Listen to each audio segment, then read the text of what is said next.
오늘 여러분의 교재 74페이지입니다. 오늘 사사기를 끝내게 되고요. 월요일부터는 이제 그 다음 성경인 룻기를 시작하게 되겠습니다. 제목을 다 함께 읽겠습니다. 엉망진창이 된 이스라엘.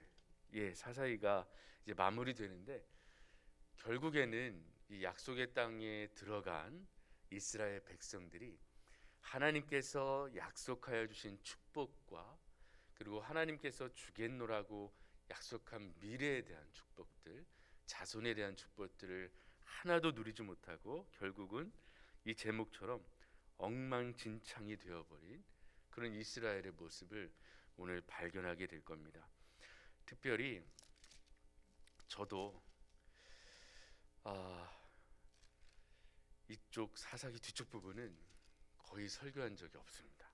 왜냐하면 읽을 때마다 제 마음에도 너무 충격이고, 과연 이 사건을 여기서 입에 올릴 만한가라는 마음이 들 정도로 아주 무시무시하고 충격적인 일들이 기록되어 있기 때문입니다.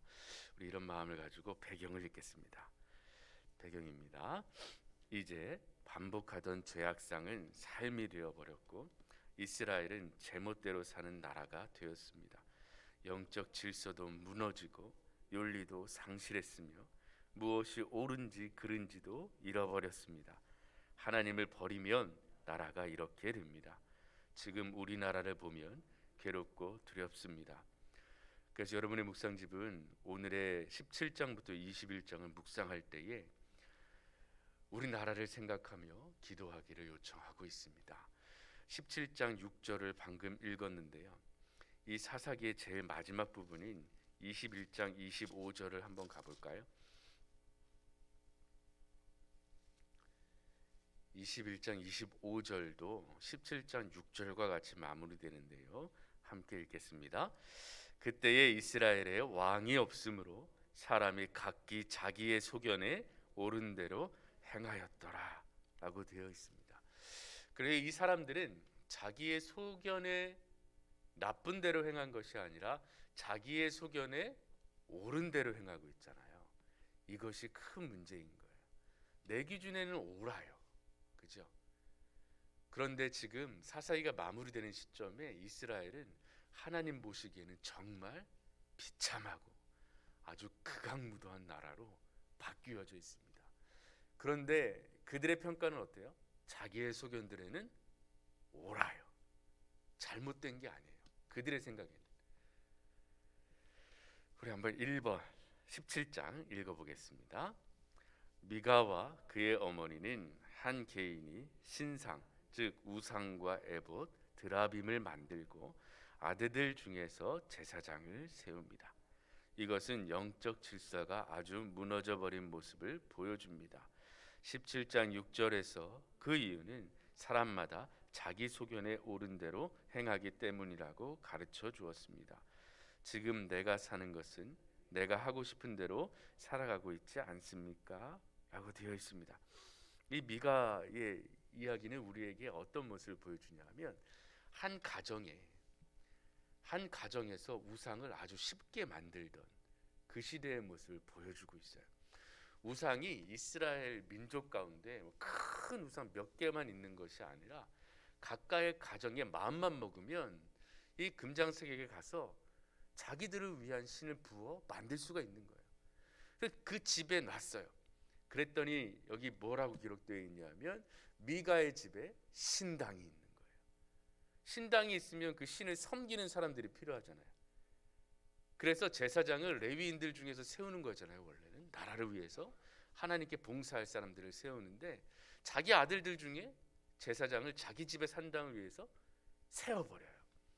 그래서 각각 집에 자기들이 만들어낸 신을 섬길 수도 있었고 신당을 만들 수도 있었고 자기들 마음대로 자녀들 중에 제사장까지도 세워버릴 수 있었어요.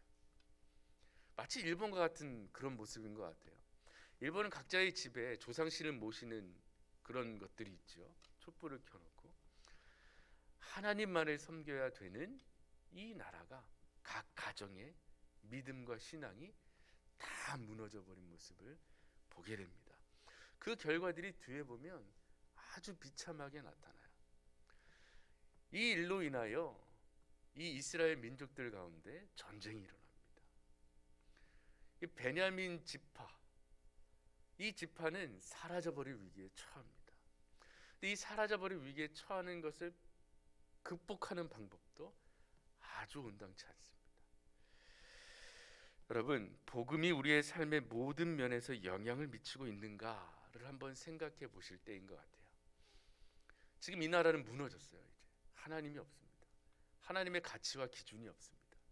그러나 자기들 생각에는 옳은 대로 행하니 얼마나 즐겁고 좋겠어요. 자기들 마음대로 하는 세상이 되어버렸습니다.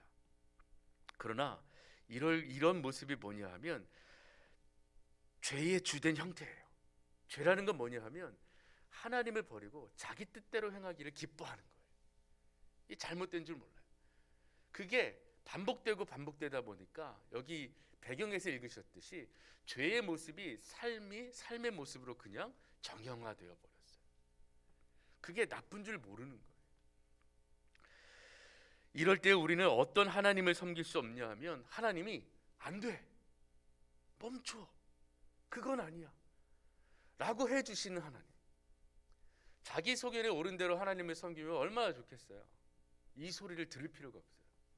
하나님이 멈춰라, 그쪽은 아니다, 그것은 잘못된 것이다 라고 말씀해 주시는 하나님을 듣질 않아요. 이러니 얼마나 이들의 삶에 브레이크가 없는 거예요.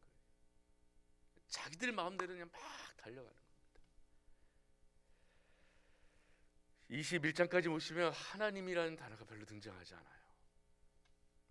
그들끼리 치고받고 알아서 합니다. 그래서 여러분 1번을 묵상하실 때 여러분은 안 되라고 말씀하시는 하나님을 섬기고 있는가? 안 되라고 말씀하실 때 그 안 된다고 하시는 말씀을 마음속에 받아들일 수 있는가? 라고 생각하시고, 여러분 우리가 편한 대로 섬기는 하나님은 실제적으로 존재하지 않으십니다. 하나님은 언제나 하나님 뜻대로 하나님의 말씀대로 여러분의 삶을 주관하십니다. 그래서 오늘 우리 선교의 찬양처럼 여러분의 삶을 주관하시고 보호하시고 인도하십니다. 그 하나님이 바로 우리의 하나님이십니다. 이번 19장 읽겠습니다. 이제는 레위 사람인데 첩을 두고 또 그 첩이 음행을 하고 친정으로 도망갑니다. 그리고 데리고 오는 도중에 베냐민 지파 사람들이 사는 동네에서 해괴망측한 일을 합니다.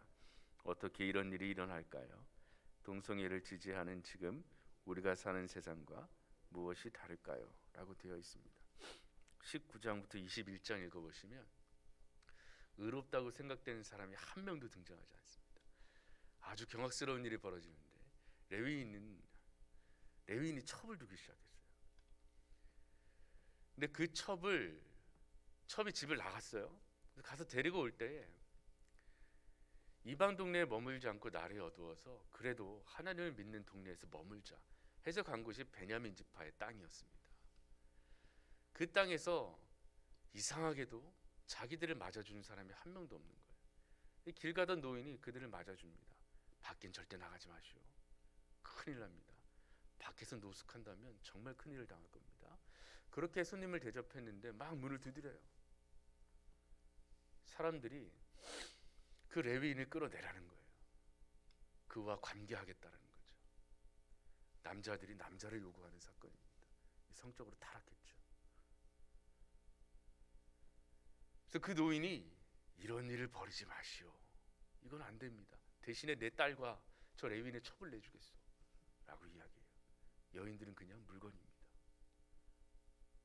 줘도 되는 거, 없어져도 되는 거, 이렇게 생각했어요.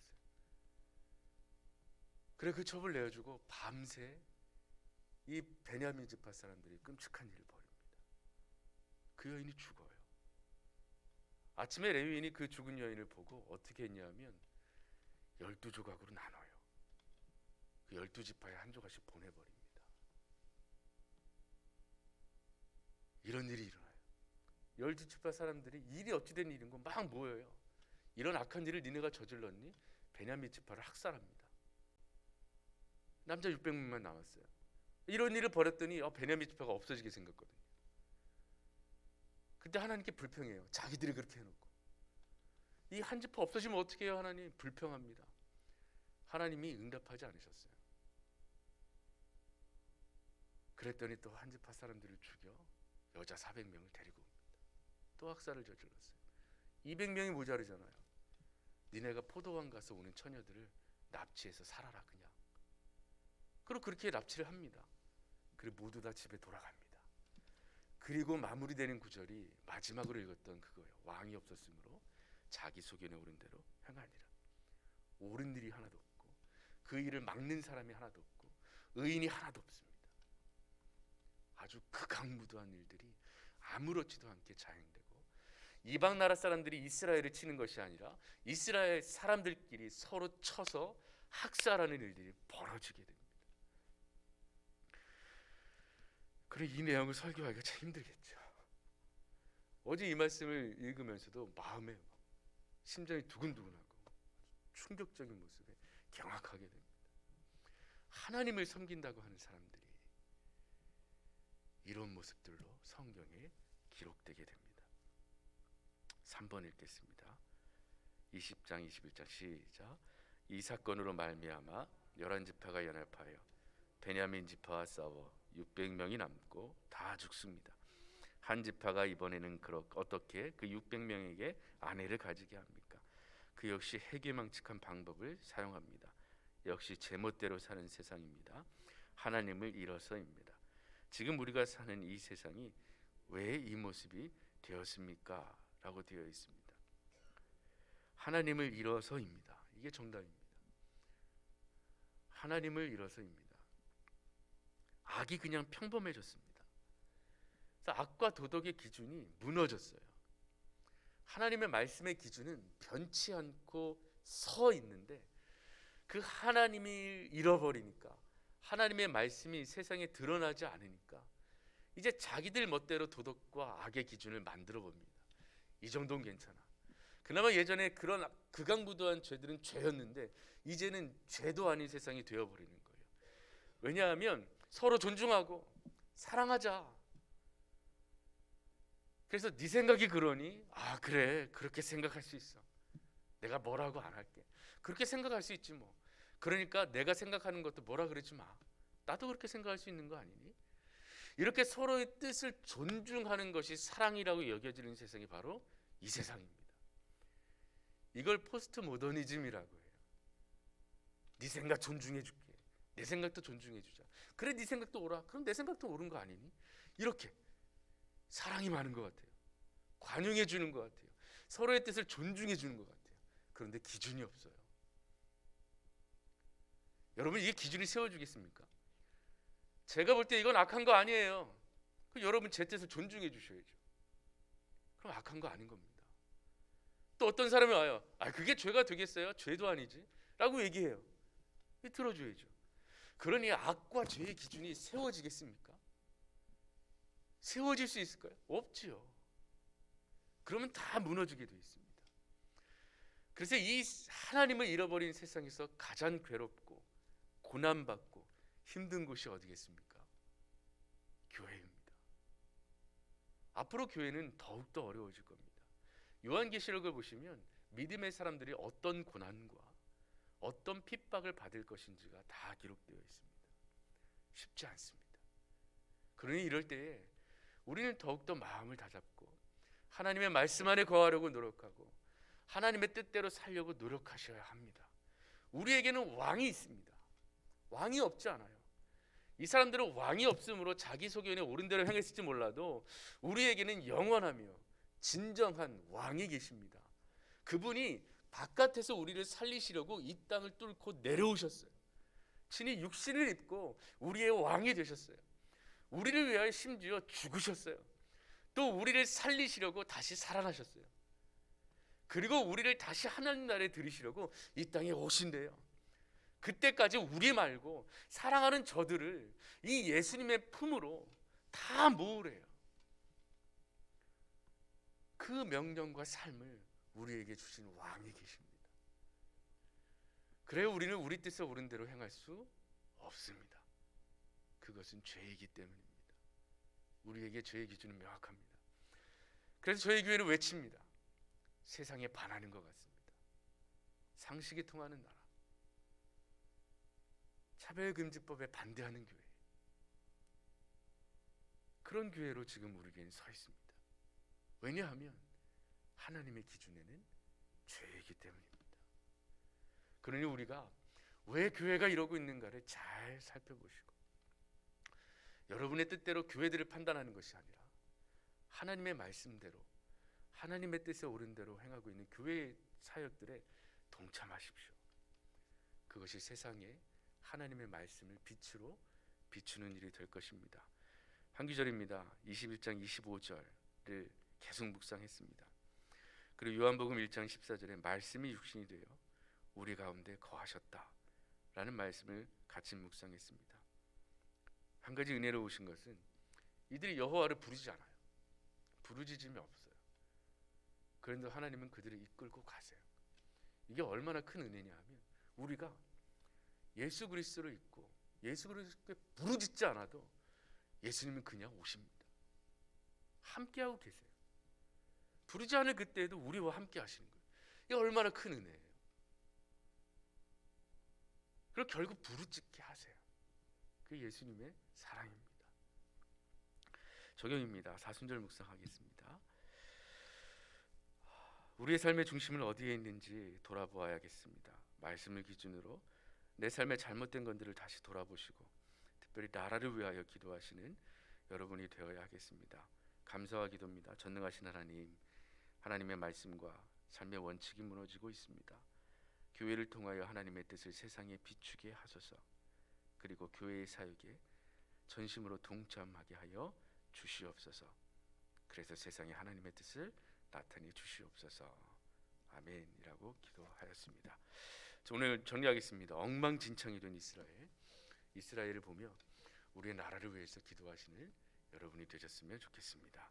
기도하겠습니다. 전능하신 하나님, 하나님을 잃어버리고 하나님을 찾지 않는 나라의 결말을 보았습니다. 비참합니다. 학살이 일어납니다. 인간적으로 생각할 때에도 너무나 악행들이 저질러지고 있습니다. 주님, 우리나라를 기억하게 하시고 예수님을 믿는 자로서 이 세상에서 우리가 감당해야 할 것들을 잊지 않게 하시고 기쁨으로 감당케 하여 주시옵소서. 우리의 왕이신 주님께서 우리를 이끌고 보호하시고 인도하시겠다고 하셨사오니 믿음을 가지고 전진하게 하여 주시옵소서. 모든 것 주님께 맡기며 우리 주 예수 그리스도의 이름으로 기도합니다. 아멘.